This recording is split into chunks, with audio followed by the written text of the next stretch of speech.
அப்பமாக்கும். நீர் தேவனுடைய குமாரனே ஆனால் இந்த கல்களை அப்பமாக்கும். நிச்சயமாகவே அவர் வல்லமையுள்ள தேவன், அவர் தேவனுடைய குமாரன். ஆகவே அவனால் அற்புதம் செய்யப்பட முடியும் என்பதை அவர் அறிந்திருந்தார். ஆகவே அவன் சோதிக்கின்றான். கர்த்தருடைய வல்லமையை, கர்த்தருடைய செயல்பாட்டை அவன் சோதிக்கும்படி சொல்லுகின்றான்.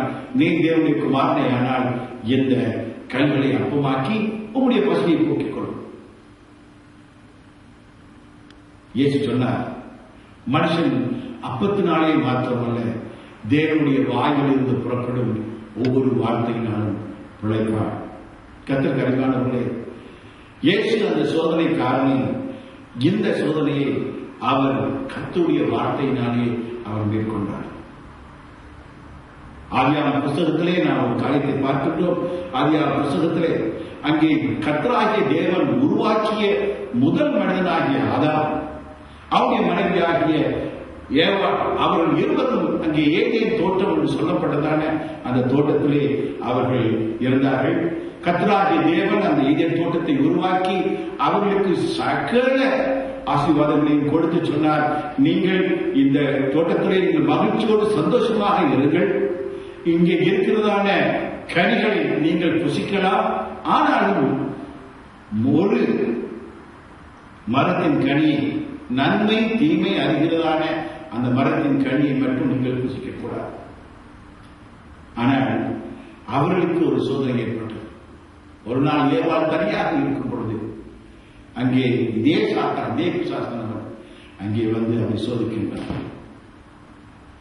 வேதம் சொல்கிறது, ஏவாள் அந்த கனியை பறித்தாள், புசித்தாள், தன் கணவனாகிய ஆதாமுக்கு கொடுத்தாள். அவர்கள் பாவத்தில் விழுந்தார்கள். இன்றைக்கு நம்முடைய வாழ்க்கையில் ஏற்படுகிற சோதனைகள், நம்முடைய வாழ்க்கையில் ஏற்படுகிறதான இந்த காரியங்கள் நம்மை தேவனுடைய வார்த்தைக்கு முதலாவது கீழ்ப்படியாமல் நம்மை செய்கிறது. கீழ்ப்படியாமல் போகும் பொழுது நாம் பாவத்தில் விழுந்து வருகின்றோம்.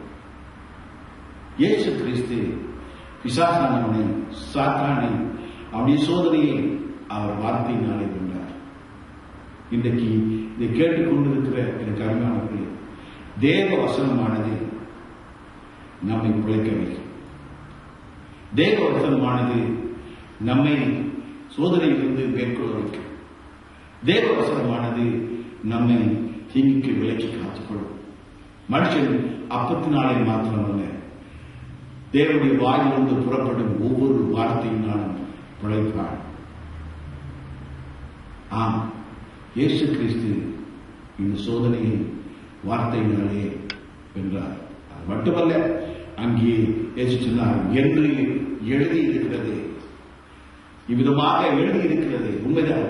பழைய ஏற்பாட்டு எண்ணாம் புஸ்தகத்திலே ஆண்டவராகிய இயேசு கிறிஸ்து இந்த வார்த்தை எழுதியிருப்பதை குறித்து அவர் அறிந்திருந்தார்.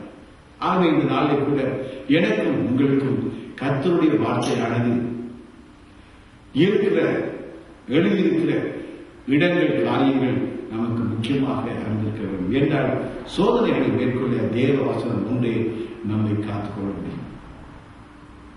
அது மட்டுமல்ல, இந்த சோதனையை மேற்கொண்ட வேளையிலே திரும்பமாக பிசாசானவன் சொல்லப்பட்ட இந்த சாத்தான் என்ன செய்கிறான்?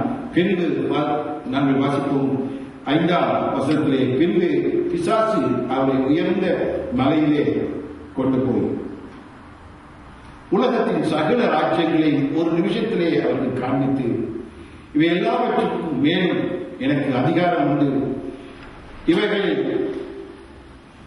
மகிமையும் உமக்கு தருவேன், இவைகள் எல்லாம் எனக்கு ஒப்பிக்கப்பட்டிருக்கின்றது, எனக்கு இஷ்டமானவனுக்கு இவைகளை கொடுக்கின்றேன். பாருங்கள், இந்த உலகத்தின் அதிபதி என்று சொல்லப்படுகிறான் இந்த சாத்தான். இந்த உலகத்தில் இருக்கிற சகல விதமான பாவ இச்சைகளும், பாவ கையாட்டுகளும், பாவ காரியங்களும் அவனத்திலே இருக்கின்றது. இன்றைக்கு அநேகர் இந்த உலகத்தின் இச்சைகளாலே இழுக்கப்பட்டு போகிறார். குறிப்பாக வாலிப பிள்ளைகள், வாலிபர்கள் இந்த நாட்களிலே விதமாக அவனுடைய வலைக்குள் சிக்கி தவிக்கின்றார்கள். அவன் சொல்லுகிறான், இது எல்லாம் எனக்கு கொடுக்கப்பட்டிருக்கின்றது, எனக்கு இஷ்டமானதற்கு நான் அதை தருகின்றேன். கர்த்தருக்கு அருமையானவர்களே, வேதம் தெளிவாக சொல்கிறது, பூமியும் அதன் நிறைவும் கர்த்தருடையது. பூமியும் அதன் நிறைவும் கர்த்தருடையது. ஆனால் எல்லாவற்றுக்கும் மேலாக கர்த்தருடைய வார்த்தை சொல்வது, முதலாவது தேவனுடைய ராஜ்யத்தையும் நீதியையும் தேடுங்கள், அப்பொழுது